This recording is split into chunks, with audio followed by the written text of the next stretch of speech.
नमस्कार।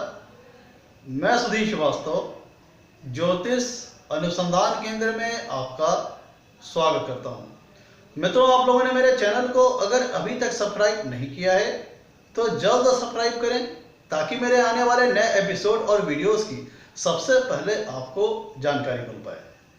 मित्रों, अभी तक हमने ज्योतिष में कई योगों को देखा और पिछले एपिसोड में जो हमारी चर्चा चल रही थी वह निस्वाह योग के विषय में चल रही थी। तो मैं सोच रहा था कुछ प्रैक्टिकल एग्जाम्पल, कुछ प्रैक्टिकल इम्प्लीकेशन निस्वाह योग का आपके सामने प्रस्तुत करूं, जिसके अंतर्गत मैं आज एक उद्योगपति की कुंडली आपके समक्ष लेके आया हूं, जिसकी एनालिसिस आज हम करेंगे और ये देखेंगे कि कैसे निस्वाह योग इनकी कुंडली पर लागू हुआ, जिसके चलते इनको अपने जीवन में जो इनके पास अपार धन संपत्ति थी वो धीरे धीरे माइनस होती चली गई और ये आसमान से जमीन पर आ गए और इनकी वेल्थ जो थी, इनकी धन संपत्ति, इनकी जो धन स्थिति थी उसका बड़ी तेजी से ह्रास हुआ, क्षय हुआ और ये एक समय आसमान की बुलंदियों पे थे, लेकिन धीरे धीरे इनकी धन संपत्ति का इस तरह से नुकसान हुआ कि ये धरातल की स्थिति पे आ गए। तो मित्रों, आज हमारी चर्चा का विषय एक उद्योगपति जो कि बहुचर्चित है, जिनका नाम अनिल अंबानी है, उनकी कुंडली की आज हम एनालिसिस करेंगे, देखेंगे ऐसा क्या फैक्टर था और जिसके चलते इनकी कुंडली में ये पैसे का लॉस हुआ, इतना बड़ा नुकसान हुआ, जिसके चलते इनका जो वेल्थ का जो स्टेटस था उसमें काफ़ी डिक्लाइन आया, काफ़ी डाउनफॉल आया, जिसके चलते कहाँ ये श्रेष्ठ लोगों की इनकी जो गिनती थी काफ़ी श्रेष्ठ लोगों में होती थी। क्या हुआ, किन ग्रहों के चलते हुआ कि जो इनकी जो गिनती हुई, जो इनकी जो धन की पोजीशन, जो इनका वेल्थ का लेवल था उसमें लगातार गिरावट आती चली गई और ये आसमान से जमीन की ओर पहुंच गए और कह लीजिए कि आसमान से धरातल पे आ गए। तो मित्रों, आज हम चर्चा करने जा रहे हैं उद्योगपति बहुचर्चित अनिल अंबानी जी की कुंडली में। तो मित्रों, इनके सामने आप अगर देखेंगे कि प्रस्तुत जो इनकी जो कुंडली है इसको मैंने नेट से इनकी डिटेल ली हुई है और आपके सामने जो मैंने चार्ट बनाया हुआ है ये प्रसिद्ध उद्योगपति अनिल अंबानी जी का है, जिनका डिटेल मैंने नेट से लिया हुआ है। अब इनके चार्ट को मैं सबसे पहले कुछ जनरल चीजें बता देता हूं कि वो ये है कि इनकी मकर लग्न की कुंडली है मित्रों और इनकी वृषभ राशि है। मकर लग्न कुंडली है, वृषभ राशि है। अब हम देखेंगे इनकी कुंडली में क्या ऐसी विशेष ग्रह की स्थिति रही जिसके चलते इन्हें इतना भारी इकोनॉमिकल लॉस हुआ, एक बहुत बड़ा उद्योग कि जो कि धीरे धीरे सिमटता चला गया। मित्रों, इनकी मकर लग्न की कुंडली है जिसमें लग्नेश होते हैं शनि और शनि बैठे हुए हैं इनकी कुंडली के 12वें भाव में। ध्यान दीजिएगा, इनकी कुंडली को बताने से पहले मैं आपको कुछ चीजें बता दूं कि इनकी कुंडली में जो दो ग्रह को आपको विशेष ध्यान देना है वो है शनि और गुरु। इनकी कुंडली में दो विशेष ग्रहों को आपको ध्यान देना है, शनि और गुरु। इनकी कुंडली में शनि और गुरु वक्री हैं। ध्यान दीजिएगा, इनकी कुंडली में, जन्म कुंडली में शनि और गुरु वक्री हैं। मैं अलग से ये वक्री ग्रहों को नोट करने के लिए आपसे ऐसा इसलिए कह रहा हूं क्योंकि जो जन्म कुंडली में जातक की, किसी भी जातक की कुंडली में अगर कोई ग्रह वक्री है जन्म कुंडली में, तो उसकी महादशा में या उसके किसी भी गोचर में या उसके किसी भी अंतरदशा में, तो उस ग्रह का जो फल है, जिन भावों का उसके पास स्वामित्व है, जहां पे वो बैठा है, जहां पर वो दृष्टि डाल रहा है, उससे संबंधित जातक को अपने जीवन में स्पष्ट फल महसूस होंगे, स्पष्ट फल प्राप्त होंगे। कहने का मतलब वक्री ग्रह जो कि जन्म कुंडली में बाय बर्थ है, वक्री हैं, उनका स्पष्ट जातक को प्रभाव, जातक को अपने जीवन में उनका प्रभाव महसूस होगा, उनका इफेक्ट रियलाइज होगा। उनके जो भी डिपार्टमेंट उनके पास होंगे फल देने के, जो भी जिन भावों का कारकत्व जिन वक्री ग्रहों के पास होगा, उनसे संबंधित फल जातक को स्पष्ट रूप से अपने जीवन में प्राप्त होगा। और हमने जैसे कि वक्री ग्रहों पे जो हमारे वीडियो से बने हुए हैं, आप उस पर ध्यान, मैंने वक्री ग्रहों पर वीडियो बना रखा है, आप उसको देखिएगा। वक्री ग्रह कहीं भी हो, चाहे अच्छी पोजीशन में हो चाहे खराब पोजीशन में हो, चाहे उच्च के हो चाहे नीच के हो, एक कॉमन है जो वक्री ग्रह करते हैं, वो है वो चीजों को डिले करना, चीजों को डिले करना। ये चाहे कोई भी वक्री ग्रह, चाहे किसी भी अवस्था का हो, चाहे उच्च का हो चाहे नीच का हो, चाहे लग्नेश हो चाहे कुछ भी हो, वो एक काम निश्चित तौर पर करेगा। वो ये है कि जिन भी चीजों के पास उसके पास कारकत्व है, जिन भी भावों का कारकत्व है, जहां पर बैठा है, जहां पर दृष्टि डाल रहा है, उनसे संबंधित चीजों को डिले करेगा। और डिले कैसे करेगा? ऑब्स्टेकल लाएगा, बाधाएं लाएगा, उतार चढ़ाव लाएगा। तो मित्रों, इनकी कुंडली को सबसे पहले हम चलते हैं।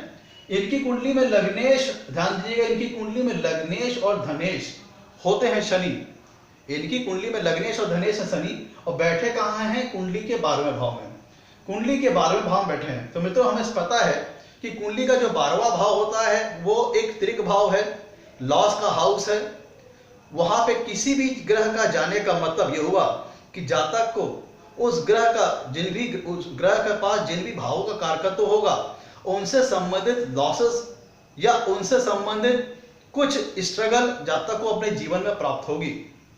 तो मित्रों प्रस्तुत उदाहरण में शनि इनकी कुंडली में लग्नेश और द्वितीयेश, लग्न के स्थान के स्वामी और धन स्थान के स्वामियों के व्यय स्थान पर बैठे हुए हैं, जो कि एक अच्छा योग नहीं है, खराब चीज को इंडिकेट करता है, जो कि खराब ग्रह स्थिति को इंडिकेट करता है।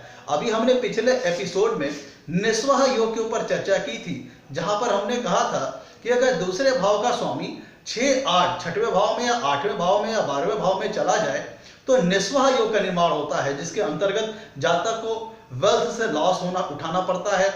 धन कह लीजिए या कुटुंब कह लीजिए या वाणी से संबंधित उसे लॉसेस उठाना पड़ता है। मतलब धन के क्षेत्र में या फिर कुटुंब के क्षेत्र में या फिर वाणी संबंधित क्षेत्रों में या फिर भोजन संबंधित क्षेत्रों में उसे स्ट्रगल का सामना करना पड़ सकता है, संघर्ष का सामना करना पड़ सकता है। तो मित्रों प्रस्तुत उदाहरण में इनकी कुंडली में धनेश, जो कि इनकी जन्म कुंडली से ही है, धनेश कहाँ बैठे हैं?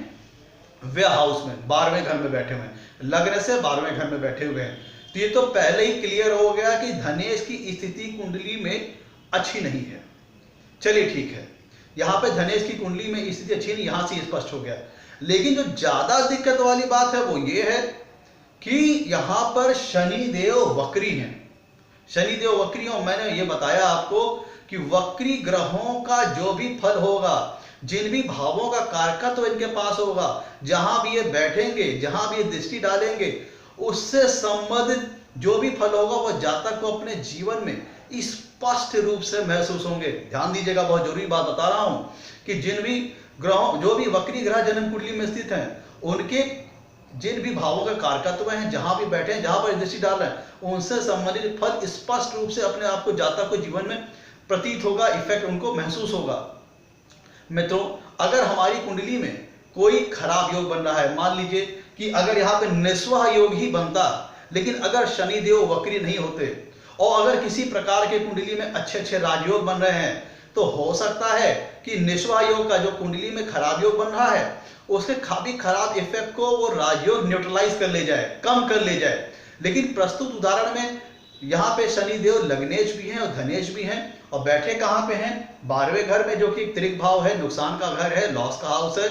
तो इसका मतलब यह हुआ, और वक्र अवस्था में, जन्म कुंडली में वक्र अवस्था में, तो इसका मतलब यह हुआ कि जातक को इस ग्रह का फल अपने जीवन में स्पष्ट रूप से प्राप्त होता है, निश्चित प्राप्त होता है, क्योंकि शनिदेव कुंडली जन्म कुंडली में वक्री हैं। और ये स्थिति कब एक्टिवेट होती, कब ये स्थिति लागू होती, कब ये योग एक्टिवेट होता? जब मैं आपसे बात कर रहा हूं कि धनेश चले गए 12वें भाव में, धनेश चले गए व्यय भाव में, तो ये मतलब क्या दर्शाता है? ये दर्शाता है कि धन का क्षय होना, धन का नुकसान होना, धन का लॉस होना, धन का नुकसान होना या कुटुंब से दूर चले जाना। 3 तरह की संभावना बनती है, या धन का नुकसान हो जाना, धन का क्षय होना, या परिवार से दूरी हो जाना, परिवार का लॉस होना, या फिर वाणी से संबंधित चीजों का लॉस होना, या फिर अपनी वाणी के चलते लोगों अपनी वाणी के चलते नुकसान उठाना, लोगों को अपने वाणी के चलते अपने विरुद्ध कर लेना। तो मित्रों जो इनके साथ हुआ वो ये हुआ कि इनको धन का नुकसान उठाना पड़ा। अब देखिए मैं आपको बताऊं कि ये योग एक्टिवेट कब होगा। ये जो मैं बात कर रहा हूं कि धनेश चले गए व्यय स्थान में, ये खराब स्थिति है ग्रहों की, लेकिन ये फल कब देगी? ये फल तब देती जब कुंडली में शनि की महादशा या शनि की अंतरदशा या शनि का विशेष कोई गोचर आता। तो मित्रों यही चीज इनकी जन्म कुंडली में इनके साथ हो गई। ध्यान दीजिएगा कि लग्नेश और धनेश इनकी कुंडली में 12वें भाव में बैठे हैं। यही गड़बड़, तो चलिए योग तो बना खराब, लेकिन ये योग एक्टिवेट कब होता? जब शनि की महादशा आती या शनि की अंतरदशा आती या शनि का कोई विशेष गोचर होता। लेकिन मित्रों यही गड़बड़ इनके साथ हो गई। इनकी जन्म कुंडली में शनि की महादशा इनको मिल गई। ध्यान दीजिएगा, इनकी जन्म कुंडली में शनि की महादशा इनके ऊपर 2014 में आरंभ हुई। 2014 में आरंभ हुई वो और जन्म कुंडली में इनके शनि बैठे कहां पे हैं? 12वें घर में है। ध्यान दीजिएगा, एक बात आपको बता दूं कि शनि की स्थिति जो है वो लग्न से 12वें है और धन से 11वां है, मतलब धन से ये लाभ भाव में है और लग्ने से ये 12वें में है। तो ध्यान दीजिएगा कि ये एक यहाँ पे बात जो नोट करने वाली है वो ये है कि धने से ये लाभ स्थान में है।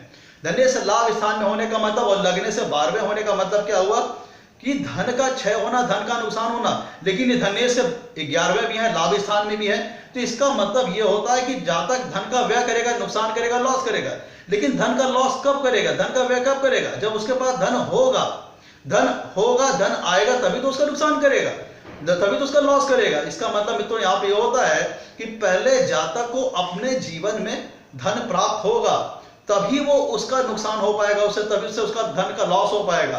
तो आप सबको पता है कि इनके पास स्टार्ट में बहुत पिताजी के पास, जब इनके पिताजी के देहांत के बाद जब बिजनेस का बंटवारा हुआ तो एक अच्छा खासा पोर्शन इनके पार्ट पे आया। तो इनके पास धन तो था, लेकिन चूंकि धनेश व्यय स्थान में है और वक्र अवस्था में है और शनि और बाय डिफॉल्ट इनको शनि की महादशा 2014 में शुरू हो गई, जिसके चलते शनि देव ने अपना पूर्ण रूप से असर दिखाया और 100% इसलिए भी दिखाया क्योंकि इनकी जन्म कुंडली में शनि देव वक्र है। और जैसा कि मैंने आपको बताया अभी भी कि अगर कुंडली में कोई जन्म कुंडली में कोई ग्रह वक्र होता है तो अपना फल निश्चित देगा। अगर कोई ग्रह मार्गी है तो चाहे बोले कितनी भी खराब स्थिति में हो, तो चलिए मान लीजिए कि उसको किसी राजयोग ने उसके फल को कैंसिल आउट कर दिया या उसके फल को न्यूट्रलाइज कर दिया। लेकिन अगर जन्म कुंडली में कोई ग्रह वक्र अवस्था में है तो अपना फल अपनी महादशा, अपनी अंतर्दशा या गोचर के हिसाब से जिस भी गोचर में हो जाएगा वो अपना 100% फल आपको अपने हिसाब से वो देगा ही देगा।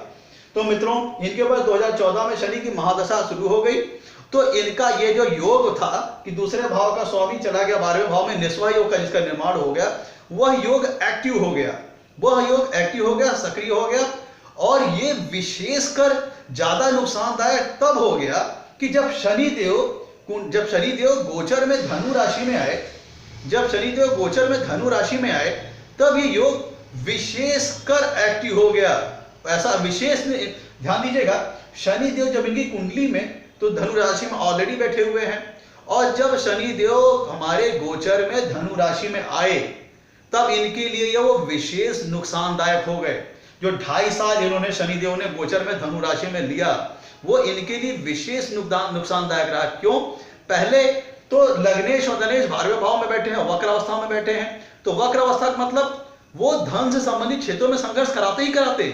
और जन्म कुंडली वो बैठे कहां पे हैं? धनु राशि में बैठे हैं, और महादशा भी शनि की उनके ऊपर आ गई, और गोचर में भी शनि 12वें भाव में धनु राशि में जब वो आए तो उन्होंने अपना विशेष असर दिखाया और विशेष नेगेटिव रिजल्ट दिया, विशेष रूप से नुकसान पहुंचाया। जो 2.5 साल शनिदेव धनु राशि में उन्होंने जो गोचर किया, एक तो उनके पास महादशा भी शनि की थी और जन्म कुंडली में भी शनिदेव 12वें घर में थे, और वो धनु राशि में थे। उन्होंने विशेष नुकसान पहुंचाया कब? जब वो शनिदेव महादशा शनि की थी, स्टार्ट हो गई थी इनके ऊपर 2014 से, और जब इनके ऊपर शनिदेव की महादशा तो चली रही थी 2014 से, और जब शनिदेव गोचर में धनु राशि में आ गए तो इन्होंने विशेष नुकसान पहुंचाया, विशेष रूप से हर्ट किया, और इनकी आर्थिक स्थिति, धन स्थिति को बुरी तरह से चकनाचूर कर दिया। कब किया? जब ये आए शनिदेव, कब? धनु राशि में गोचर में। महादशा तो 2014 से चालू हो ही गई थी, वहां पे इस योग का सक्रिय होना शुरू हो चुका था, वहां से योग एक्टिवेट हो गया था। लेकिन विशेष डैमेज कब किया? जब शनिदेव धनु राशि में गोचर आ गए। धनु राशि में तो गोचर में आए और साथ साथ जन्म कुंडली में भी धनु राशि में है 12वें भाव में, तो उन्होंने अपना 100% नेगेटिव रिजल्ट यहां पे दिया, जिससे चलते इनको भारी नुकसान उठाना पड़ा। अब हम बात करते हैं, चलिए ये तो हो गया कि जो सबसे मेन कंपोनेंट था जिसके चलते इनको इकोनॉमिक लॉस हुआ। अब हम अन्य कंपोनेंट पे विचार करते हैं। अन्य कंपोनेंट की बात करें तो इनकी कुंडली में मित्रों मैंने बताया 2 ग्रह वक्री था, एक तो शनि और दूसरा गुरु। गुरु के पास, इनके पास डिपार्टमेंट कौन है? इस कुंडली में गुरु के पास कौन कौन सा डिपार्टमेंट है? गुरु के पास तीसरे घर का डिपार्टमेंट है और 12वें घर का डिपार्टमेंट है। एक तो ये हो गया कि लग्ने चला गया 12वें घर में, धने चला गया 12वें घर में, वो पहले से वहां पे नेगेटिव फैक्टर आ गया। और उसके बाद अगर जो हम बात करें कि तीसरे घर का स्वामी और 12वें घर का स्वामी वो जो कि वक्र हो गया, तो इसका मतलब क्या हुआ कि तीसरा घर बहुत पावरफुल हो गया और 12वां घर बहुत पावरफुल हो गया। 12वां घर का पावरफुल होने का मतलब, अब यहां पे बात पकड़िएगा, यहां पे बात ये पकड़िएगा कि लग्नेश अपने से 12वें चले जाने के कारण क्या होगा, कमजोर पड़ गए। लग्नेश अपने से 12वें घर में जाने के कारण कमजोर पड़ गए। और जो जातक का 12वां घर है, गुरुदेव इस कुंडली में वक्री है। ध्यान दीजिएगा, गुरुदेव इस कुंडली में वक्री है, जिसका मतलब क्या हुआ, वक्री ग्रह वो होता है मित्रों जो कि नॉर्मल ग्रहों से ज्यादा बलवान होता है, 3 गुना ज्यादा स्ट्रांग होता है, ज्यादा पावरफुल होता है मित्रों। तो यहां पे ध्यान देने की बात क्या है कि इनकी कुंडली में गुरुदेव की वक्र होने के कारण कुंडली का तीसरा घर और 12वां घर बहुत ज्यादा स्ट्रांग हो गया, बहुत मजबूत हो गया। और लग्नेश का क्या हुआ, लग्नेश अपने से 12वें बैठे हैं, जिसका मतलब लग्नेश कमजोर हो गए। तो इसका मतलब क्या हुआ कि लग्न और लग्नेश की स्थिति कमजोर रही और 12वां घर ज्यादा मजबूत रहा। और 12वां घर का स्वामित्व किसके पास है, 12वां घर का स्वामित्व प्राप्त है गुरुदेव के पास, गुरुदेव बृहस्पति के पास है। और गुरुदेव कुंडली में बैठे कहां पे हैं, गुरुदेव कुंडली में बैठे हैं एकादश स्थान पर। गुरुदेव कुंडली में एकादश स्थान पर बैठे हैं और उनके पास किन किन भावों का कारकत्व है, तीसरे भाव का और 12वें भाव का। और 12वें भाव का कारकत्व होने के चलते इसका मतलब ये हुआ कि वे हाउस काफी मजबूत हो गया, 12वां घर काफी मजबूत हो गया। तो जब 12वां घर में पता है त्रिक हाउस है, 6, 8, 12 को हम त्रिक हाउस कहते हैं। तो जब एक त्रिक हाउस का स्वामी, जब 12वें घर का स्वामी एकादश स्थान में बैठेगा तो वो आसानी से लाभ प्राप्त नहीं करने देगा, आसानी से गेन्स नहीं होने देगा, आसानी से प्रॉफिट प्राप्त नहीं होने देगा। लेकिन यहां पर अन्य जो सबसे महत्वपूर्ण बात है वो ये है कि गुरु इस कुंडली में वक्री है। तो अगर गुरु सामान्य अवस्था में होते तो लाइफ वो एकादश स्थान पे लाभ पाने में नॉर्मल ऑब्स्टेकल लाते, नॉर्मल बाधाएं लाते। लेकिन चूंकि गुरु इस कुंडली में ज्यादा पावरफुल हो गए वक्री होने के चलते, तो उन्होंने लाभ पाने में तमाम प्रकार की अड़चने लाना शुरू कर दी, व्यवधान लाना शुरू कर दिया, ऑब्स्टेकल लाना शुरू कर दिया। अब यहां से मित्रों 2 बातें हो गई कि गुरु इस कुंडली में तृतीयेश है और 12वें भाव के स्वामी भी हैं। तो व्यवेश के ज्यादा बलवान होने के चलते और लग्नेश से कमजोर होने के चलते इनको लाभ प्राप्ति में भी प्रॉब्लम्स आई, क्योंकि 12वें घर का स्वामी लाभ भाव में बैठा है और बलवान अवस्था में बैठा है, वक्र अवस्था में बैठा है, जिसके चलते इन्हें लाभ भी आसानी से नहीं मिल पाया क्योंकि गुरु वक्र है। अब इसका मतलब यहाँ पे 2 बातें होंगी, क्योंकि तृतीयेश तीसरे भाव का स्वामी 11वें भाव में बैठा है, जो कि दर्शाता है कि भाई बहन के माध्यम से लाभ, भाई बहन के पक्ष के माध्यम से लाभ जो कि इनको अपने जीवन में प्राप्त हुआ। यह हुआ दूसरा कंपोनेंट। अब हम तीसरे कंपोनेंट पे विचार करें। मित्रों तीसरा कंपोनेंट होता है कि हमको किसी भी चीज को एग्जीक्यूट करने के लिए, किसी भी प्लान को इंप्लीमेंट करने के लिए हमारे मन, हमारे मस्तिष्क का सक्रिय रहना, सही दिशा में सोचना, सकारात्मक सोचना और सही प्लानिंग इंप्लीमेंटेशन करना, यह बहुत आवश्यक है। अब इनके 5वें घर को देखिएगा, इनके 5वें घर को देखिएगा, यहाँ पे 3 ग्रह बैठे हुए हैं। इनके 5वें घर को देखिएगा, यहाँ पे 3 ग्रह बैठे हुए हैं, सूर्य, बुध और चंद्रमा।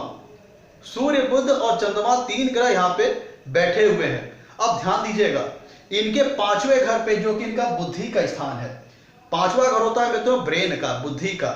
यहां पे ध्यान दीजिएगा, 5वें घर का स्वामी बैठा है 7वें भाव में, 5वें घर का स्वामी बैठा है 7वें भाव में।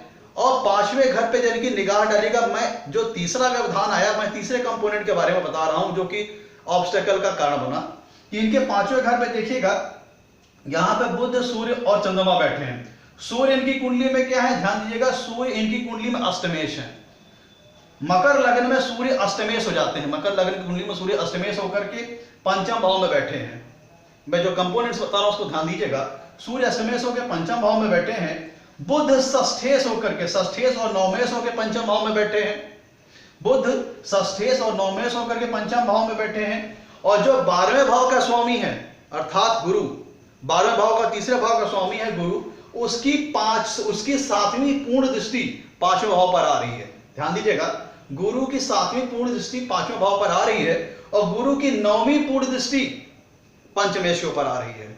ध्यान दीजिएगा, गुरु इस कुंडली में 12वें भाव के स्वामी, तीसरे भाव के स्वामी हैं, जिनकी 7वीं पूर्ण दृष्टि 5वें भाव पे आ रही है, 9वीं पूर्ण दृष्टि शुक्र के ऊपर आ रही है।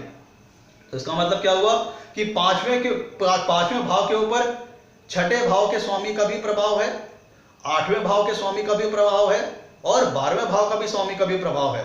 ध्यान दीजिएगा, इनकी कुंडली में बुध बैठे हैं षष्ठेश और नवमेश होकर के, सूर्य बैठे हैं अष्टमेश होकर के, और जो 12वें भाव का स्वामी गुरु, उसकी सातवीं पूर्ण दृष्टि पंचम भाव पे आ रही है और नवम पूर्ण दृष्टि पंचम मेष पे आ रही है। इसका मतलब क्या हुआ? मैं तो एक चीज ध्यान देखिएगा, कुंडली के जिस किसी भी भाव के ऊपर और छठे, आठवें और 12वें भाव, तीनों भाव का संबंध बन जाए, कुंडली में जिस किसी भी भाव से, छठवें भाव के, 8वें भाव से और 12वें भाव का तीनों भाव से संबंध बन जाए, तो ये निश्चित जान लीजिएगा कि उस भाव से संबंधित जो भी फल के कारकत्व तो होते हैं उनको लेकर के जातक को अपने जीवन में संघर्ष करना पड़ सकता है या कुछ नेगेटिव फल प्राप्त हो सकते हैं। ध्यान दीजिएगा, बहुत इंपॉर्टेंट और नोट करने वाली बात बता रहा हूं कि कुंडली के किसी भी भाव में, किसी के भाव से, छठवें भाव से और 8वें भाव से और 12वें भाव से, तीनों तीन भाव से संबंध बन जाए तो उस भाव के फल के कारकत्वों से संबंधित संघर्ष जातक को निश्चित अपने जीवन में प्राप्त होंगे या उस भाव से संबंधित नेगेटिव रिजल्ट प्राप्त होंगे। और यह संबंध कैसे हो सकता है कि स्थिति के माध्यम से या दृष्टि संबंध के माध्यम से या उस भाव के स्वामी अर्थात भावेश के संबंध के माध्यम से। तो इस प्रस्तुत कुंडली में देखिए कि बुध षष्ठेश और नवमेश होकर के पंचम भाव में बैठे हैं, सूर्य अष्टमेश होकर पंचम भाव में बैठे हैं और वेश 12वें भाव के स्वामी गुरु की सातवीं पूर्ण दृष्टि पंचम भाव पे आ रही है, नवम पूर्ण दृष्टि पंचमेश पे आ रही है, जिसके चलते ये भी एक ऑब्स्टेकल का कारण बना। और उस पे से ज्यादा दिक्कत कब हुई? ज्यादा दिक्कत तब हुई कि जब पंचमेश, पंचम भाव के ऊपर राहु की नवीं पूर्ण दृष्टि आ रही है, पंचम भाव पर राहु की नवीं पूर्ण दृष्टि आ रही है और पंचमेश पर केतु की दृष्टि आ रही है। ध्यान दीजिएगा, पंचमेश पर केतु की दृष्टि, पंचमेश शुक्र के ऊपर केतु की 5वीं दृष्टि आ रही है और पंचम भाव के ऊपर राहु की 9वीं दृष्टि आ रही है और लग्न पे भी राहु की 5वीं दृष्टि है। ध्यान दीजिएगा, लग्न पे भी राहु की 5वीं दृष्टि है। एक तो 5वें भाव पर छठवें भाव का भी संबंध बन गया, 8वें भाव का भी संबंध बन गया, 12वें भाव का भी संबंध बन गया, जिससे स्पष्ट प्रतीत होता है कि जातक को डिसीजंस उसके रॉन्ग हो गए होंगे, डिसीजंस गलत हो गए होंगे, डिसीजन एग्जीक्यूट करने में प्रॉब्लम आई होगी, डिसीजन जो प्लान जातक सोच के चल रहा होगा वो उसको इंप्लीमेंट नहीं कर पाया होगा। मतलब 5वें भाव से संबंधित जातक को संघर्ष या नेगेटिव रिजल्ट प्राप्त होंगे और उस पे कैटलिस्ट का काम किया, उस पे नेगेटिव रिजल्ट को बूस्टअप करने का काम किसने किया? राहु और केतु ने। ध्यान दीजिएगा, पंचम भाव पर राहु की 9वीं पूर्ण दृष्टि आ रही है और पंचमेश शुक्र पर केतु की 5वीं दृष्टि आ रही है और लग्न पर राहु की 5वीं दृष्टि आ रही है, जिसके चलते नेगेटिव रिजल्ट्स में और वृद्धि हो गई। मित्रों, ये कुछ कंपोनेंट्स हैं जिसके चलते अनिल अंबानी जी को अपने जीवन में भारी नुकसान उठाना पड़ा, इकोनॉमिकल नुकसान उठाना पड़ा। लेकिन जो सबसे मेन फैक्टर था वो था कि इनके दूसरे भाव के स्वामी का व्यय भाव में जाके स्थित होना और शनिदेव इनकी कुंडली में वक्र हो जाना, जिसका जातक का जन्म कुंडली में उनके ऊपर 100% इफेक्ट आना ही आना था। और ये योग अपना विशेष असर कब दिखाता? शनि की महादशा या अंतर्दशा में। या तो हुआ क्या, इनको शनि की महादशा मिल भी गई, ये इनके साथ दिक्कत वाली फैक्टर जो सबसे बड़ी हुई। 2014 में इनके ऊपर शनि की महादशा आ गई और जब ये गोचर में वहां से इनके ऊपर नेगेटिव रिजल्ट्स मिलना शुरू हो गए धन से संबंधित। और विशेष नुकसान कब पहुंचा? जब शनिदेव गोचर में धनु राशि में आ गए। 22 वर्ष जन्म कुंडली में भी शनिदेव धनु राशि में है और जब गोचर में भी धनु राशि में आ गए और शनि की महादशा, तब शनि ने अपना 100% पूरी तरह से नेगेटिव रिजल्ट दिया, जिसको चलते इन्हें अपना भारी इकोनॉमिकल लॉस सहना पड़ा। मैं तो ये थी इनकी कुंडली की एनालिसिस, ये था इनकी कुंडली का एनालिसिस। आगे भी ऐसे कुछ चार्ट्स हम आपके सामने लाके एनालिसिस करके आपके सामने प्रस्तुत करते रहेंगे। इससे फायदा ये होगा कि जो भी यहाँ पे हम योग बताते हैं या जो भी चीजें हम बताते हैं उनका प्रैक्टिकल एग्जाम्पल, प्रैक्टिकल इंप्लीकेशन आपको दिखाई देगा। मित्रों, आज के लिए इतना ही। आपसे कहना है मेरे वीडियो को लाइक करें और मेरे चैनल को सब्सक्राइब करें ताकि मेरे आने वाले नए एपिसोड और वीडियोस की जानकारी आपको मिल पाए। आपके लाइक्स और सब्सक्रिप्शन हमारे लिए बहुत महत्वपूर्ण है, ये हमें प्रेरित करते हैं, उत्साहित करते हैं ताकि हम आगे चल करके और अच्छे वीडियो बना करके आपके सामने ला करके प्रस्तुत कर सके। मित्रों, आज के लिए इतना ही मित्रों, धन्यवाद।